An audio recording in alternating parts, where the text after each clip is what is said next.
Hi, welcome to the Christian Indie Writers Podcast, where we inform, encourage, and support Christian indie writers on their journey to publication. I'm Jamie Hirschberger. I write short fiction under the pen name J.R. Nichols. I'm Jennifer Carl Tong, and I write historical Christian romance. I'm Christina Catane, and I write in multiple genres, including Christian dystopian fiction. I'm Rhonda Hagerman, and I write fiction and nonfiction. Well, thank you to everybody tuning in live, and thank you to all of our listeners on iTunes or any of the other platforms where we make the podcast available. YouTubers, if you like what we're doing, remember to like and subscribe below. You can also go over to our website and subscribe to get our newsletter to be sure you will never miss a single episode of the Christian Indie Writers Podcast. All right, so first things first, we like to go around the virtual table every week and find out what's going on in the lives of our hosts. So we'll start with Jen. What's up, Jen? Oh, so my girls and I are in full on summer vacation, and my girls love to, they're very much like me in that. So here's a little insight of what Jen was like younger. I loved Barbies, and I played with them well into high school. No lie. And I wouldn't admit it then, but I loved to sew the curtains for the dollhouse, and I made outfits, and I made rugs and stuff. My girls are the same way. They're younger than I was then, but they love to make things for their American Girl dolls or for their Barbies, and they've been spending a lot of time, like, I've taught them to use a sewing machine. They were sewing quilts yesterday for their dolls and pillows. But earlier this week, my one daughter had me help her make a bookcase.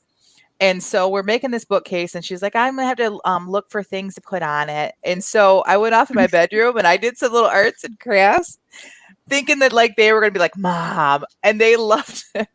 Look what I did. It's her books. They're little teeny searching for Anna and avoiding Esther, like miniatures. It's completely a visual. If you're not watching the podcast, you got to go see. How adorable are these?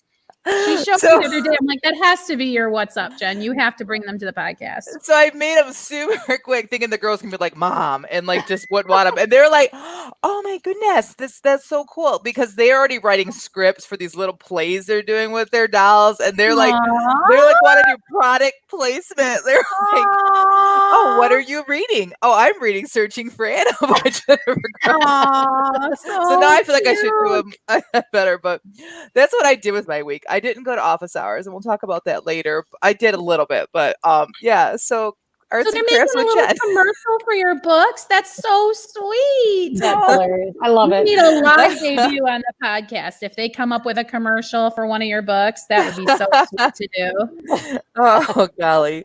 Awesome. Well, thanks for sharing that. That's great. What's up with you today, Rhonda? Well, this week my office hours haven't been that great. I've had a house guest for the week, which is totally awesome. Yeah. But my work is a little bit slacked, but that's okay because I've gotten other stuff done. And I'm feeling good about starting next week with good habits again. Well, great. And I'll go next. My what's up is our guest today is not just a really good writer, but she also is a very good keeper of culture as far as Appalachian culture and things like that. And I had just decided to start kind of braiding my hair some and see here. I have a nice braid. Yeah, thank you. I like it. And then I was sad because I really wanted, just kind of like a leather thong or something to kind of, not like underwear thong. Anyway, like a piece of leather, a strip of leather. Okay, everybody. Oh my gosh. Which is the original use of the word. Oh my gosh, I know. Like, this is going all kinds of wrong. Anyway, I just want to point that out. Yeah. So I just want to wrap my hair at the bottom. And it was funny. I had nothing. So I had to just use a hair elastic. So when our guest saw my braid, she's like, what do you have on the bottom? And I was like, I don't have anything cool there. Because I knew I would be like called out by someone. And she's like, well, guess what? Have I got a trick for you? And she said that her grandmother would take the hair from the hairbrush and twist it up like how you can, twist fibers and that's how you make yarn. In case no one knew, that's what a spinning wheel is all about. And you can make like a little hair tie out of your very own hair that is free, obviously, and is recycling and reusing and matches exactly the color of your own hair. I love this tip so much. I just want to say that is the most awesome thing I've learned all week. So that's my what's up. What's up with you, Bambina? Well, first of all, I'd like to agree with Sage, who said, Jamie, you were the only one thinking that. Right. Until you said something. Well, I apologize to everybody. Well, maybe you know what it is. It's the sprint. I'm in trouble today with the sprint, you guys. Oh, no. Yeah. But anyway, you'll see why later. So what is your what's up, Bambina? Well, in case you guys haven't noticed the change of scenery behind me, I am in our brand new home office. Yay! At the desk that we put together. It was a test of our marriage, a test of our faith, and a test of our some intense fellowship prayer life. Some intense fellowship was happening at the Catane house. Sanctifying experience. Exactly. Yeah. And right over there in the corner is my sewing table that I also just got and put together, and that's up against another window over there, so I can start doing some little sewing projects again. That's completely awesome. Well, do you like to sew some blankets and some pillows for American Girl dolls with my girls? Because they'd be all in on that. Sure. Well, you know that little granddaughter of yours is going to be big enough for an American Girl doll pretty soon. So you might want to take some tips and tricks from Jennifer's girls. And, she just turned 3. And I said, what do you want for your birthday? And she said, lots of babies. Aww. So I got her a box of 4 babies, which that's what she calls dolls. So that's sweet. The 2 princesses from Frozen. And then if you have anyone seen Frozen 2, there's a native guy who herds the, what are they called? They're not moose. Caribou. Mm-hmm. And then there's a native girl. And so it has those 4 characters in there. My daughter got her a bike that has a little seat on the back, like a baby seat that you can put your dolls on. Aww. So she was right on her bike with her 4 baby dolls strapped into the baby seat. It was great. That's so cute. That's awesome. Well, we have some chat going on. Everyone. So Shell says her what's up is her middle child turned 18 yesterday. Oh, that's a milestone. Wow. Bittersweet. Starting to plan a new short story. I listened to the Christian Indie Writers podcast episode 39, and it has some great advice. So thanks, ladies. I wish I remembered what 39 was all about. Maybe I should look that up really quick. I just watched 36. If anybody wants to see exactly how homemade we are, just go watch the beginning of episode 36.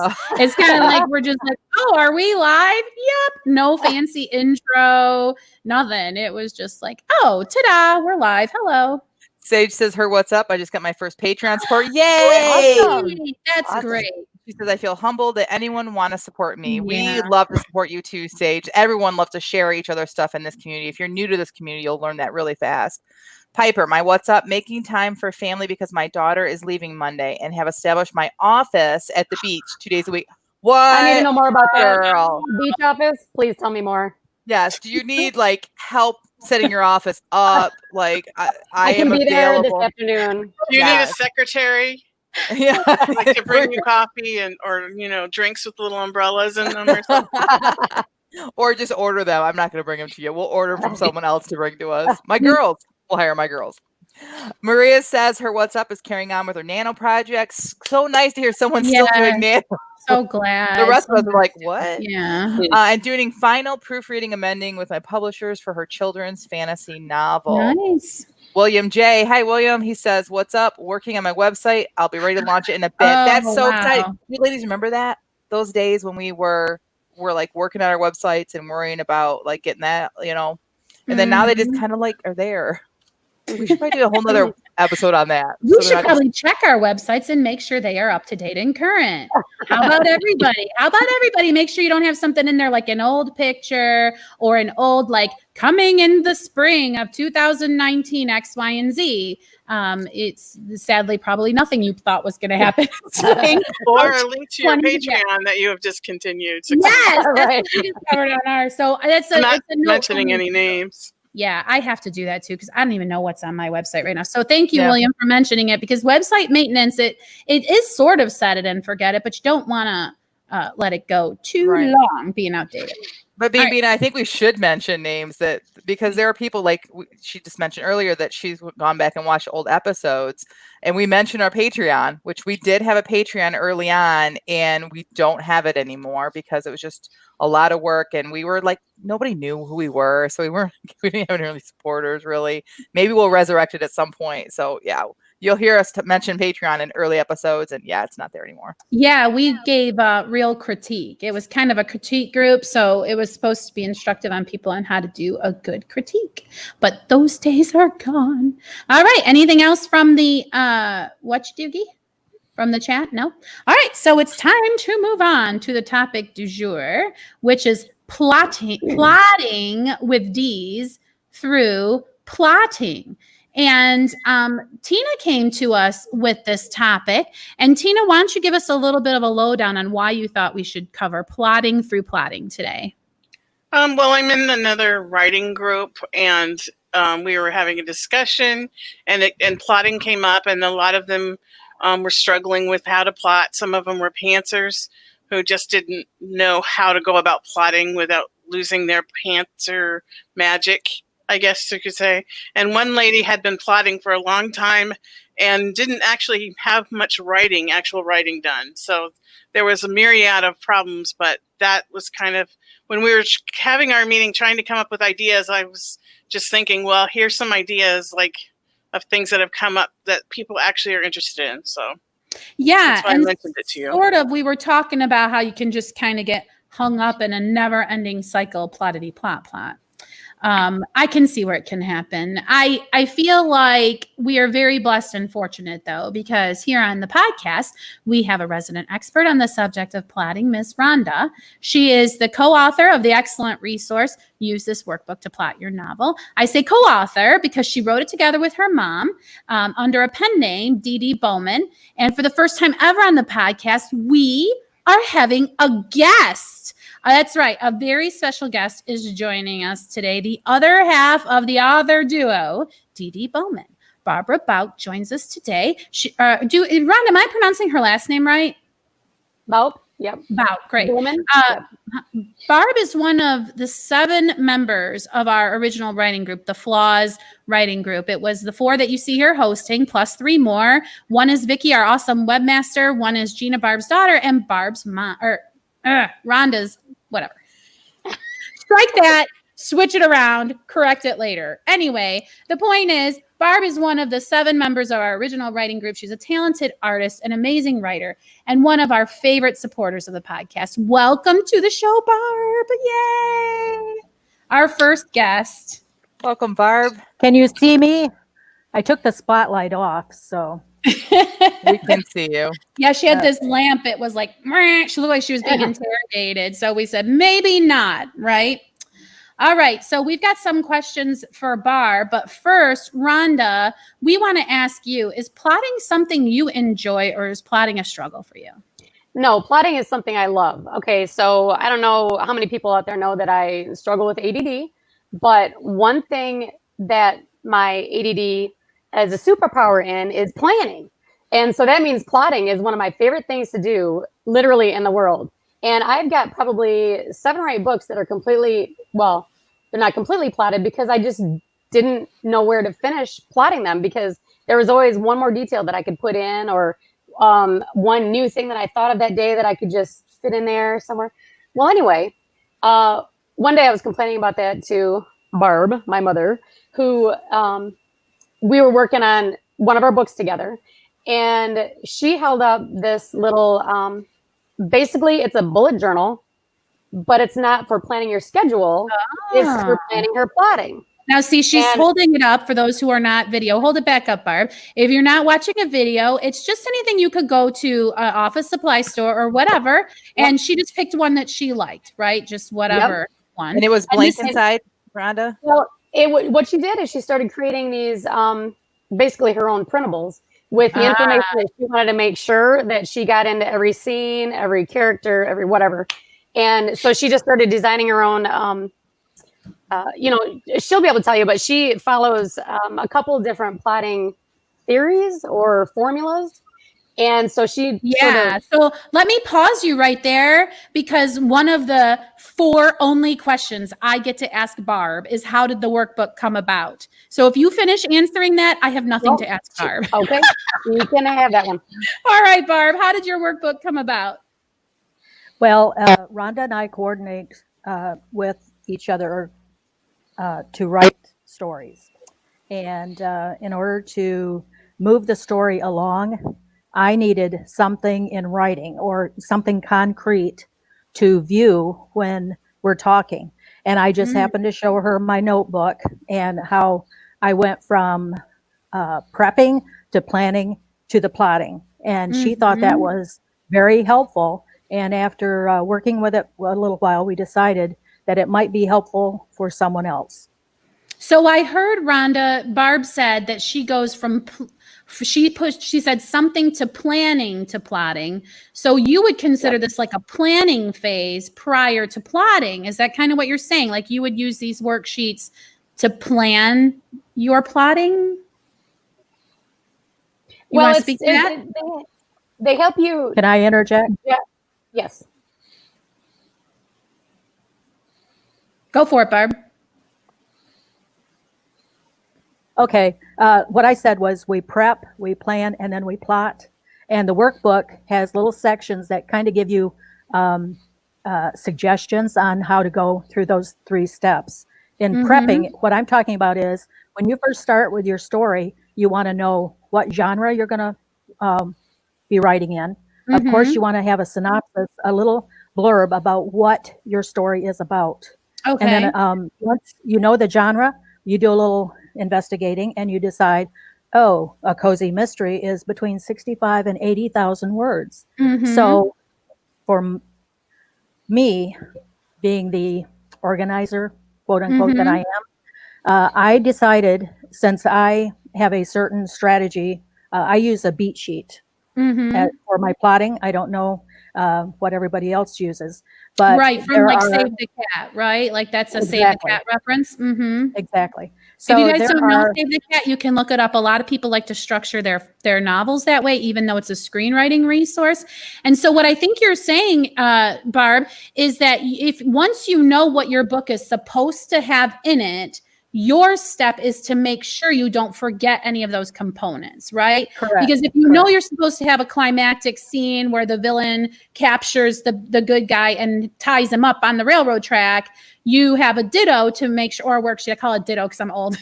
And you have a worksheet, and the worksheet says, what is that scene going to look like, right? So you make sure you have all the pieces. Correct. Awesome. Cool. Go for it.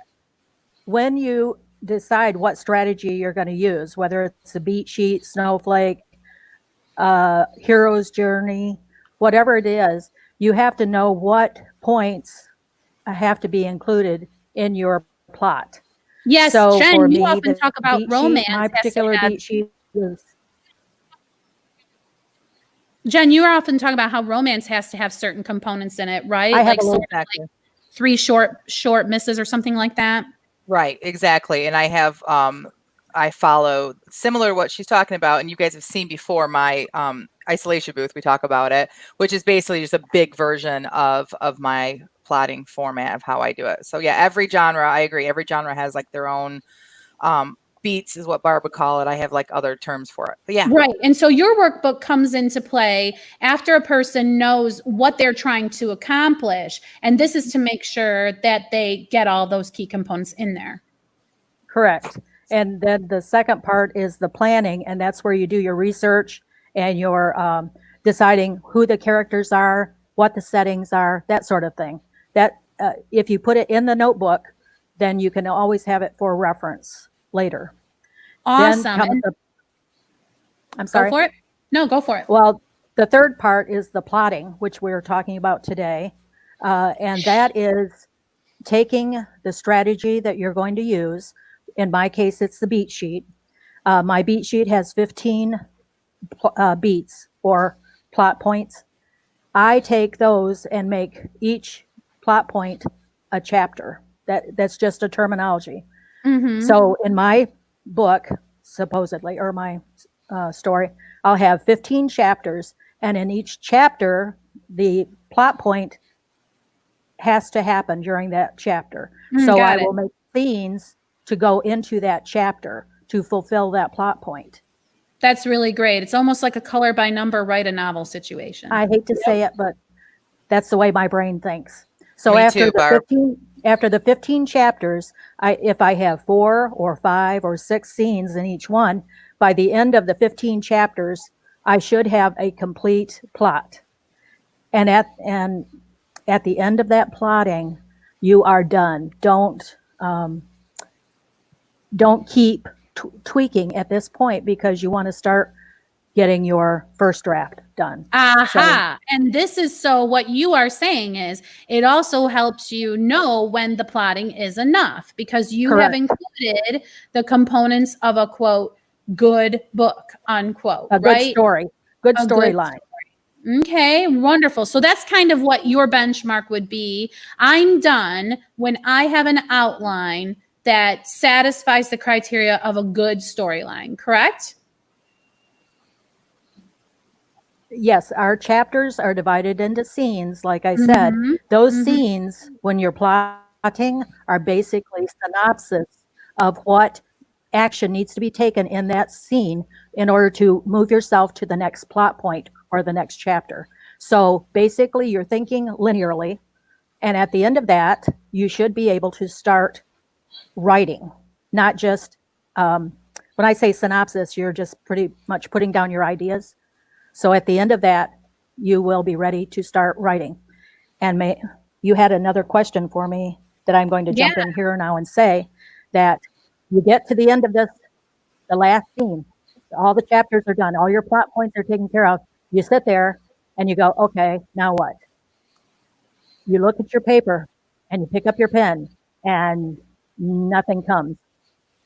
I am a big proponent, and in our notebook, we have a couple of pages dedicated at the end for sprints. Okay. And, my suggestion is, when you sit down and you look and you go, okay, now what? Take your first scene, and of course, the scene has a title. This is the action that needs to be taken in that scene. So you take that as your sprint idea, and you sit down for 15 minutes or 20 minutes. And I want to go back a little bit.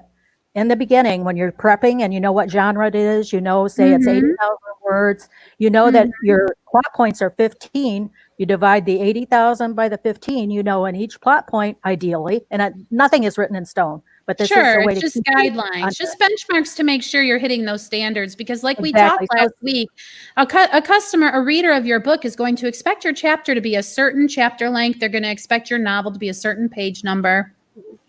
Right. So just like Barb started off this whole conversation with, is you have to know your genre, right? So that makes a big difference. Like I do very much what Barb was talking about. Barb and I are very similar in this. Mine is generally 32 chapters. And I know at what point each of these things that are important in a romance are supposed to happen. And I put those in first. I go in and I stick those in those spots, and then I figure out the plotting around those. Like what has to happen from here to here for that to make sense, for it to happen. And then so you start big, right, Barb? And then you kind of work your way down. Yes. Yep.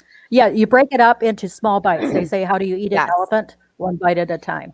And so like the genre, say you need 80,000 words for that genre, you divide it into your chapters, say mine are 15, and my math is terrible. So I say maybe each chapter should be 3,000 words. So each scene, if I want 4 scenes, maybe it's, 750 words. Well, when I sprint and I set it up for 20 minutes or something, I might only get 200 words, or like Rhonda, 150. And so I know that if I'm sprinting for that first scene, I may need to do 3 or 4 scenes or 3 or 4 sprints to get that scene completed. Right, but at least you're not looking at a white piece of paper, and you can't edit a blank page. In my opinion, these sprints can be your first draft. Sure, they can. You're getting your plotting in, you're getting your emotion into it because you're sprinting. It doesn't have to be perfect.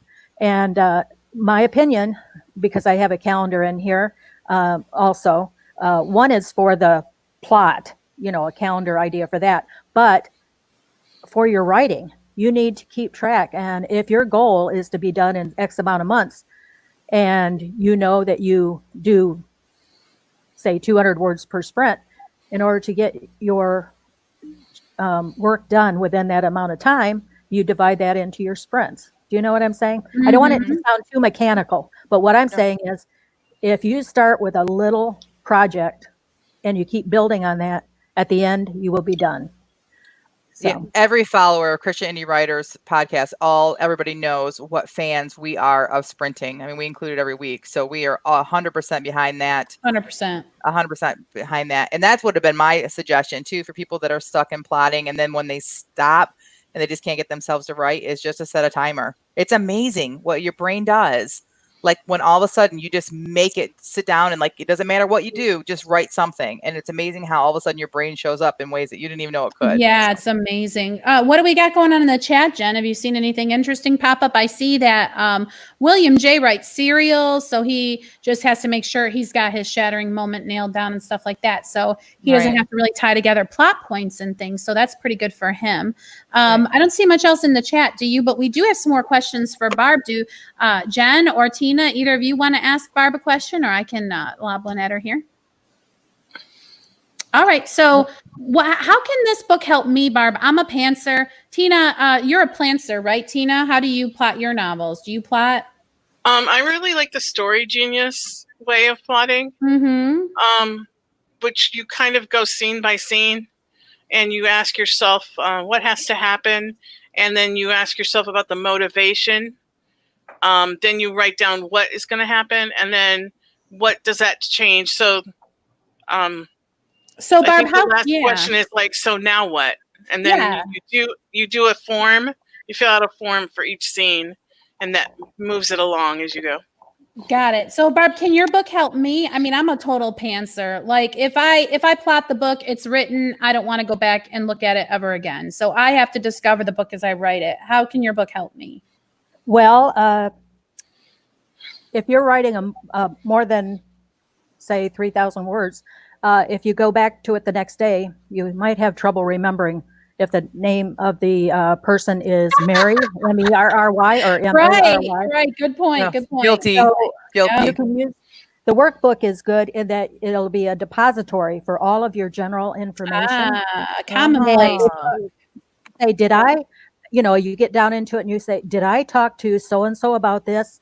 Well, if you have it after you've done your scene, you could use it after you do your scene versus where you do your scene. So you say, okay, and this person did this or that person did that. So if you're a pantser and you're going along and you go, oh, I can't remember if they talked to them, you can just rifle back and get an idea. Yeah, that's awesome. Yes, it does make sense because it's kind of like making a list after you've done it so you can cross it off right away. Yep, that's right. So if I put on my list that I have to have my antagonist, tied to the railroad track, and I just wrote that, well, then I've done it. So yeah. Yep. Awesome. But then Good also, plan. a lot of pantsers have a what they call a Bible that lists all the names and eye colors and all the stuff that they can't change. And that's how this works too. Nice. Awesome. That's a really good resource because if you don't have one place for it, you end up with Post-it notes and notebooks all over. So it is a very good idea to have one space for it. And why not your amazing resource, which also has all these helpful worksheets? It's a great resource. Jen, do you see something in the chat? You kind of look. No, I have a question. So that's for pantsers. What about someone like me who already plots? Is this workbook something for me too? I believe that it is taking your Kanban board and making it mobile. So if you're not at home, you can open it up and there is all your little Post-it notes in a hard. And as far as are you saying that my isolation booth isn't mobile? Well, you were. I dare you to bring it to Panera Bread. I have.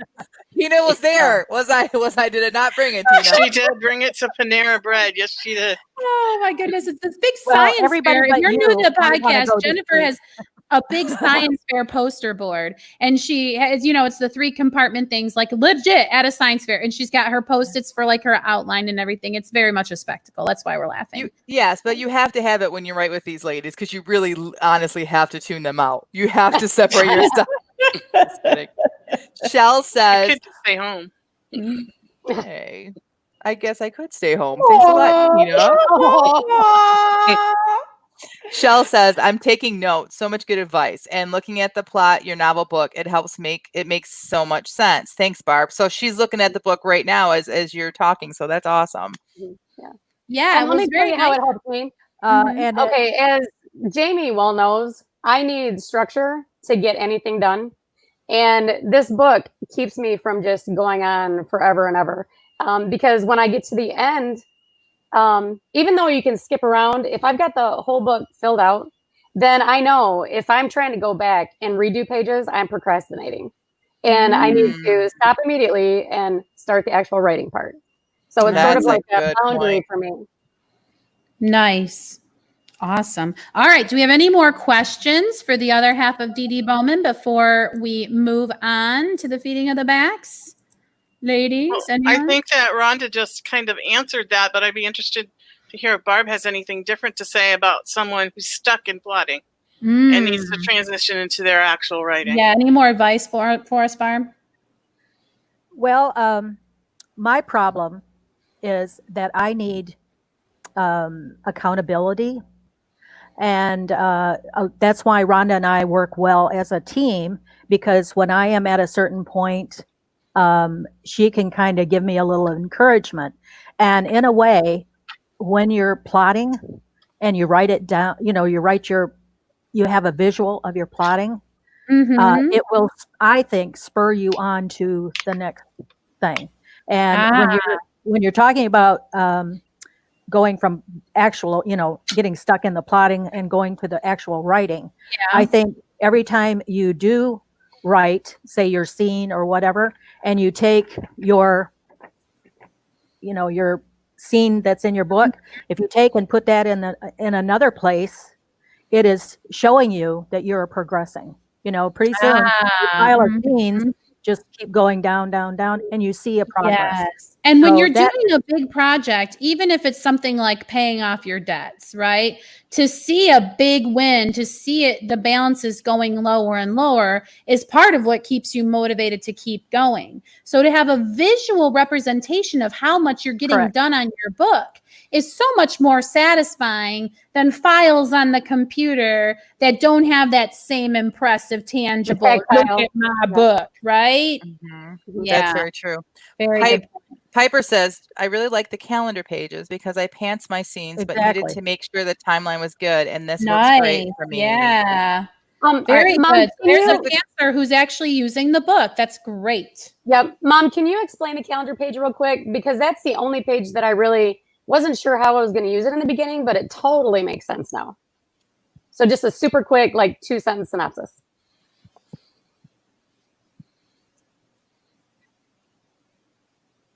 Well, we have quite a delay. She'll come in a second. Okay. I have 2 calendars. One is for your plotting. Can you hear me? Yes. And then the second one is for your story. And say your story is forgetful about who is happening when. You can't have 2 lunches on Tuesday and have it work. So the book helps you keep the timeline going. That's great. Yes. Yes, because I have seen that kind of error in a self-published novel. The girl rides into the horse on Bluebonnet and she rides out of the house on Bluebell or something like that. And or whatever, those little things that can really trip you up. So the calendars can help you. Like you said, not have 2 lunch dates on Tuesday. Very good. Right. Rhonda, can you field this question from Shell? How would you scale it down for a short story? Like 5,000 to 10,000 words. 15 chapters might be too many. Yes, it probably would, but you're probably still going to have 15 beats in your story. So you just scale down the amount of detail that you put into the story. You still use all the same. It still needs to have an inciting incident. It still needs to have a breaking point, a shattering moment, whatever you want to call it. So it still needs all the components. You just don't need the same word count and the same amount of detail. Can I interject too? The terminology, chapters and scenes, is just terminology. It's a way of separating things. If you don't want to call it chapters, you can call it name it your plot point. You know, you can have 15 plot points or whatever. So the chapter, it does not mean the chapters that you would read in a book. Like William J. You could just say installments, right? Yeah, installments exactly. of your book, or story in this case. Got it. So don't get confused with the terminology. It's just a way of breaking the whole big thing into smaller bites. Amazing, awesome from you, Barb. Great. Anything else, ladies? Do we have any other questions before we let Barb off the hook here? No? Okay, well, Barb, we want to thank you so much for being our first guest ever on the Christian Indie Writers Podcast. I hope it was a wonderful experience for you, because I know we all learned a lot. It sounds like the people in the chat also learned a lot. Thank you so much for being with us. And I want to encourage everybody. The check is in the mail, right? Yeah, absolutely. Look for it. We're going to pay you double what we paid you last week. All right. So, okay. We want to thank you for joining us, and we want to encourage everybody to pick up a copy of the book by Dee Bowman, Plot Your Novel with this workbook. Where is it available, ladies? Amazon right now. Amazon. All right. All right. Thanks so much, Barb. Bye, Barb. Bye. All right. Oh, and let me tell you too, we just finished the cozy mystery version. So that'll be going up in the next week too. Oh, and the next one after that is romance. So we'll be going with Jen a little bit. And that's going to have worksheets that are specifically tailored to those sort of plot structures, correct?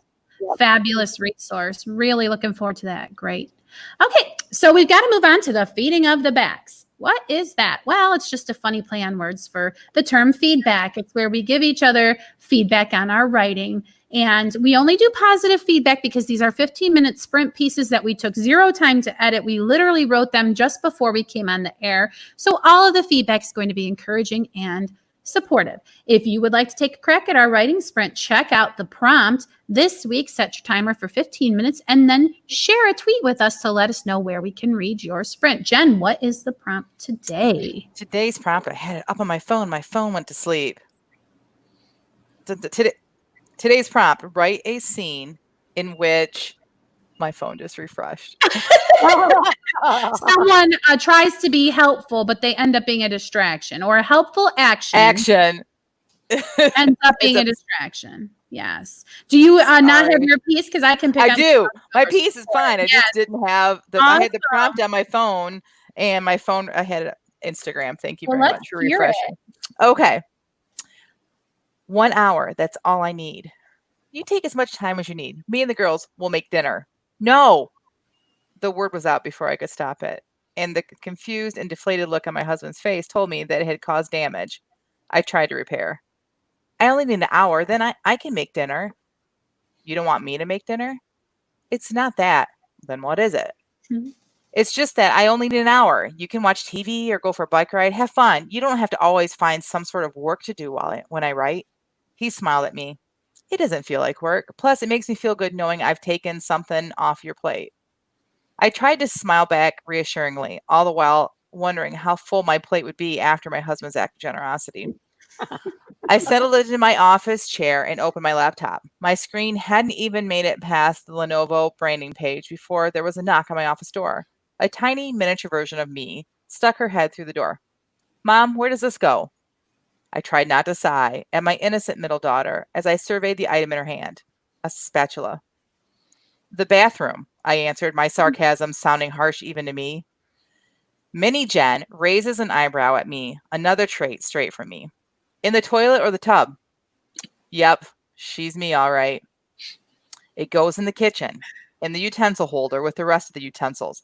You know, that container next to the stove that says utensils on it? Okay, she says before bolting through the door. My computer is finally booted and I double-click the icon for Scrivener. My document isn't completely loaded before there's another knock. This time, it's my youngest. Mom, where do you want the package of paper towel? I curbed my sarcasm this time. In the linen closet where it always goes. She turns to leave, running full on into my oldest, who is holding my sweater. Let me guess, I say. You don't know where that goes? Your room? She asks, also raising a brow. I can contain my sigh no longer. Let me guess. Dad is making you girls clean. A crooked smile and a shrug. 3, 2, 1. Yeah. I swear the 15 minutes was only 5 minutes this week. It was felt really short. It felt really short. Now, is this an autobiographical tale? So, what is Daring Husband? No, because I don't have an office yet. Oh. Semi-autobiographical. Yeah, my dear husband, I mean, and God bless him. Like, he often, when I like need time to write, like, and it's not a normal writing time, and I'm like, I just got to get to this part. Something in him feels like he's really helping me if he tries to take on some sort of house duty while during that time, cooking which it sounds great. But it always ends up me getting interrupted, or there's arguing, or things aren't right. Something gets burned. Like, it never turns out. Like, it would just be so much better if he was like, we'll go for a bike ride and then I'll take you out to dinner. That would be the best. Let's just go out to dinner. Well, hopefully honey. he's listening to the podcast and he'll do that next time. Oh, we've had conversations about. I hope he understands. Like, well, with my full heart, I'm telling this story. But we've had conversations about. It's really funny how similar our stories are that we wrote today. Well, we'll let you go next, Bambina. I gotta say, Jen, it was a very realistic portrayal of sort of mom life in general, and so good job. I could hear it. Yeah, we've all lived it. Very relatable. What do you got for us? And go ahead, sarcasm too. Yes, right? Yes, very much reminding me, daughter in the brow. Especially. Yes. What do you got for us today, Bambina? Okay, and I'd also like to say my internet went out and I was almost to the end, so my ending's a little sad, but okay. Tina sat in front of her laptop, fingers on the keyboard, ready to write. She'd warmed up by reading some Walt Whitman, and her brain was salivating with poetic prose. She hit the tab button to indent when suddenly a loud whining sound like an airplane about to take off pierced her thoughts. What in the world is that, she thought, as she jumped up to find the source of the ear-splitting sound. It was coming from the spare room. She turned the corner to find her husband with a jigsaw in his hand and one knee on a chair, attempting to saw through a thick plank. "What are you doing?" she asked, but he couldn't hear her with his noise-canceling headphones on. She moved right in front of her and waved her hand. The jigsaw stopped, making a strange screeching sound against the plank. Her husband removed his goggles and then his headphones and looked at her, obviously annoyed by the interruption. "What are you doing?" she repeated. "I'm working on the new home office," he said, gesturing to the room filled with boxes of books and miscellaneous junk. "It's my writing time. 10 to 12 is office hours. Do you have to use power tools right now?" "I suppose not," he replied and put the jigsaw down. Tina returned to her writing desk, closed her eyes for a moment to reorganize her thoughts, and then put her fingers on home row. A loud banging sound made her jump, causing her to accidentally type AFIJ into the page. She put her head on her hands and waited for the banging to stop, but it didn't. With a grunt of frustration, Tina rose and headed back to the spare room. Her husband was bent over a box of books, stacking as many as possible into his arms before rushing to the bookshelves and very noisily throwing them onto them, before arranging them according to size. Each time he put a book into place, it banged against the back of the shelf. "What?" he asked when he saw her standing there. "Do you have to bang the books on the shelf like that?" "Yes," he said, trying to appear coy, but she knew he was really irritated. Tina headed back to her writing desk, trying to ignore the banging sounds. Suddenly, she had an idea. She put on her headphones, opened YouTube, and clicked on her favorite binaural beats video and turned it up all the way. Perfect. 3, 2, 1. Especially the binary beat video. What are you talking about? Children, this is the story of the day your father died. Yeah, it sounds like the binaural beats came in just in the nick of time. Oh, Like, so why didn't she also think about it in the first place? at least quasi-autobiographical, Bambina? Yes, I semi. see, yes, the books behind you are there too. Yes. We like to joke because whenever company's coming over, he'll decide to like clean the basement or something. Like, and company's never going to go in the basement, right? So I found this meme once, and it was the woman in the picture is trying to get the house ready for company, and her husband's in the attic snow blowing it or leaf blowing the attic. And I sent it to him, and he got really offended. Oh, Oh no.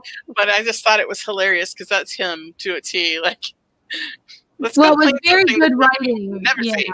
Yeah, The writing sort of disappeared. It really just felt like you were telling us a story. It was Yeah. very totally. agreed. Absolutely. But your books, I'm kind of disappointed. Your books are not organized by size. Just saying. Yeah. I know. I don't Must want have them got organized by size. I like them to be like all like this. Ooh, now there's an argument to have. It's kind of like the toilet paper roll argument. Like, how do you put the books on the shelf? Do you know what I'm Right. saying? So it's Category. like, because I Category. like Category. space and bookends, right? Like, I like clusters of books on the shelf. Like, isn't that funny how everybody would do it kind of a different way, just like sprinting?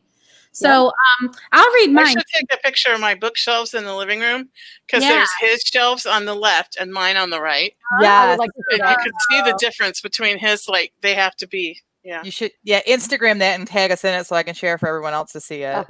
Okay. Well, I know that. Well, Robin says she's the cook in her family. For Jen's sprint, she's saying that Robin says she usually has to be rescued, and then Piper says she likes your sprint, Tina, because it reminds you to use white noise when you're trying to work. Like, she's not thought about that for a while. Okay, so I'll read mine to keep it from being Jamie talking too much in a row. And yes, I got a little bit into the weeds here. I heaved the door up and slapped the padlock back into the latch, not making that mistake again, then sighed as I evaluated the scope of the job. As expected, it was the fullest box truck I'd ever been sent on the day that I was down 2 workers.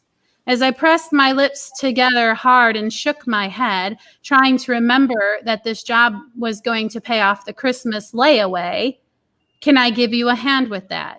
I almost dropped my box and did drop my jaw. Standing before me was a figure which must have been poured into his mechanic's coveralls.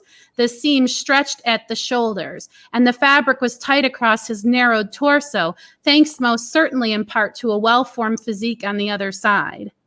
Take your shirt off, that will help, my fantasy mind blurted, and I felt my face grow hot as he captured my guilty eyes with his own baby blues.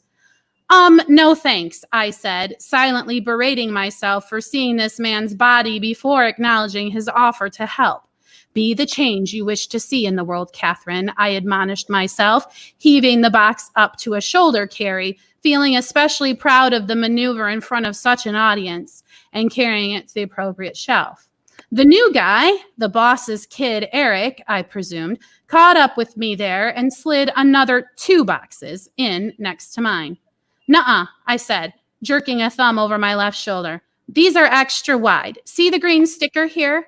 It was the moment of truth, I knew. The boss's kid was only a couple of years older than I was, but rumor was he was quite experienced. Certainly he was overqualified to work as a warehouse worker in his father's egg noodle company. Eric nodded and moved the boxes, which made me glad, but gave me an unfortunate view of the other side of that killer physique, which only served to distract me further. As if reading my mind and admonishing me to get it back on the job, the golden boy stood in front of the truck, one hand on his hip, and said, "We've got a full day ahead of us." He removed his ball cap and palmed a glorious mop of sun-bleached curls before returning the cap at a jaunty angle. "Think we can do it?" "I can conquer the nations with you at my side," Fantasy Catherine said. "It's what we're getting paid for," came my actual reply. Gosh, when had I become such an expletive? The end. Is this Jamie romance? writing a romance? What? That is so exciting. I had to put this up here. Jennifer, LOL, love your attentiveness. You could not see, but the minute you started like talking about his torso, I was like,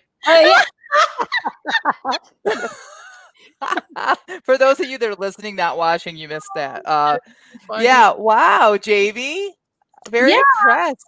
Well, I don't know. Well, that would be distracting. That's all that I could think of. Yeah. What would distract me? Well, that probably would. You need to finish this romance seriously for us, please. At first, I thought it was your characters, Sage and Reese, because the mechanic outfit, you mentioned that. And so I was like, okay, so I was listening, but this is like a whole new couple, isn't it? Mm-hmm. It is interesting, the dynamic there, though. Yeah, it's really interesting to think about. Mm-hmm. Yeah. Wow. Lots of great comments. Sage says, Jamie, exclamation point. With oh, says, yeah. Wow, so great. Robin says, whoa, Jamie, what steam level is that? Christian indies, because I have no idea. Do you know what I'm saying? Like, I don't even know. You don't even read romance. No, maybe that's a topic we should cover, is like, if you have steam, like what burns and what's okay. Like, maybe we should have that as a topic one day. Oh, I'm not even joking, because like, I don't even know. Is it okay to talk about a guy has a cute butt? Like, I'm not sure. So anyway, yeah, see? That's a good topic to talk about. Yeah. Sage says, I think we need showers after that. Cold showers. And to back up a little bit, Barb says, no books on my shelves because they have to be entered into the database and Dewey number gotten and books labeled first. Oh, Barb. Oh, poor Barb. Which is the exact opposite of what Sage said earlier. She said books should be arranged organically. Yeah, Sage and I. I'm with Sage. Yeah, that's cool. Organically. And they don't always have to be standing up either. Mm-hmm. I'm somewhere in the middle, I think. I do not do the Dewey Decimal System. I don't care until I do. Do you know what I'm saying? Like, the bookshelf could look like total garbage for 4 years, and then suddenly I'll be like, I can't take it anymore. And then suddenly I have to have it be the most Jen, like and then one day I will just go crazy and pretend it's the most important thing to fix. I don't know. It's strange. Yeah. That's awesome. That was great writing. Thank you. Thanks a lot. I appreciate very entertaining. Yeah, very. All right. What have you got, Rhonda? Well, actually, what I have is a definition for you right now. Sondoku. That is a Japanese word for the habit of buying books and letting them pile up without reading them. And the best part of this is it's not a derogatory term. Oh, it's good. It's a good thing. Yeah. So hold on a second. How close is that to the word Sudoku? What are you saying? Spell it. TSUNDOKU. So not at all. Well, I mean, I might have pronounced it like that. I don't know. Yeah, it's okay. Awesome. Well, that's great. I like that definition. I would also like to hear your sprint. Well, first of all, I want to hear from Piper, I think it was, who said she's making a book quilt. I need to know more about that. Yeah, what is that? Same here. Okay. While we're waiting for her, I will read mine. 265 words a day, so I'm getting better. Yay! I saw Mary stomping up the front walk, her face screwed up into a decidedly frustrated look, probably because, as usual, her arms were too full and there were already a trail behind her that she'd have to go back to pick up. I tossed my knitting out of my lap and ran to get the door for her. Once she hobbled up the steps under her load of groceries and whatever else was in that interesting glittery bag and practically collapsed into the vestibule, she collapsed into the first chair. Oh, something smells good in one of those bags, I said, wishing dinner wasn't still hours away. I reached for the pretty bag I'd watched her carry all the way. Don't even try, Mother. How could you? Well, I won't look. Is it a gift?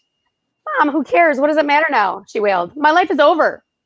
Well, honey, if you don't like what you bought, just return it. It's very simple. Mother, forget about the bag. She yanked it out of my hand and tossed it in the chair she had just leaped out of. I thought you liked Tony. You said you could approve of him. Tony? Is this a gift for Tony? I glanced at the sparkly bag. I don't think he's a glittery kind of guy. Mom, listen to me. Why did you tell Tony that I work at Neville's? I'm so embarrassed I could die. He'll never think of me again without smelling the dump. Mary fell back into the chair and buried her head in her hands. No, it can't be over. It can't be over. What's in the bag? Right? I do this to us all the time.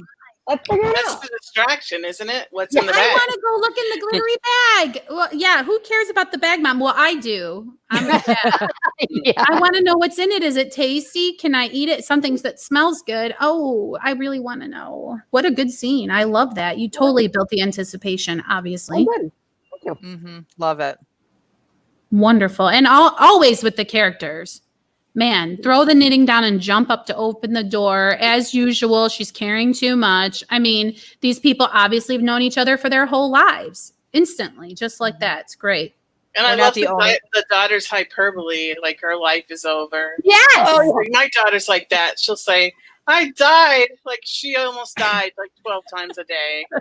Right. Yeah. Speaking of dying, Shell says, Rhonda, you're killing me. Yes, Rhonda. You're not the only ones. She's like the cliffhanger queen, I think. For sure. I do like that. All right. Well, we are just about done with the podcast, but before we go, we want to take another virtual tour around the table and ask everybody what's next. What's next in your writing career, in your personal lives, etc., etc. What's going on with you, Bambina? What's next? More of the same. Editing, and more editing. Mm-hmm. Trying to get it done so I can get a book published. How is it going? Like, do you feel like you could say about how long it's going to take you? Well, I think I'm about 3/4 of the way done. Yay! I just went through. It's kind of weird how I'm doing it. And I just went through to make sure that the editor edits all got done because I took it and put them in different documents. Oh yeah, okay. And once I did that, it's kind of like that stack that Barb was talking about. Mm-hmm. Like all of a sudden I have all this stuff that's done. Yay! That it's done. So I'm feeling good. I think I'm going to be done by the end of the summer. So that's so exciting. Wonderful. Awesome. Well, I'll go next because the reason I asked you is because my sort of what's next is well, I'm editing, right? But I think I can start doing some goal setting because I actually paid attention during office hours. And to help everybody understand, I wrote something that was finished, I guess, but it really was only about 30,000 words. So I call that kind of the first draft. But this 30,000 words is like probably not even halfway at this point. So I've got a lot of writing to do also. But the tricky part of it is I'm not writing sprints. I'm not writing rough. I'm trying to write clean as I write. So I found out that in the office hour time that I committed to yesterday, I crafted probably about 800 words. So wonderful. I figured, if I have about another 30,000 words to craft, I don't know, it's just shot in the dark, then that should take me another 30 office hour days. So I'm starting to get to a place where I think I can make a projection that makes sense based on what I'm actually producing, not on what I'm capable of producing on my very best super motivated day, but on what I'm actually doing in life right now that doesn't make me feel like a stress case. And it looks like about 800 words a day. So based on that information, I'm hoping to be able to have some more targets and better ideas for when I can actually launch, because I'm not sure October still works based on that. So what's next for you, Jen?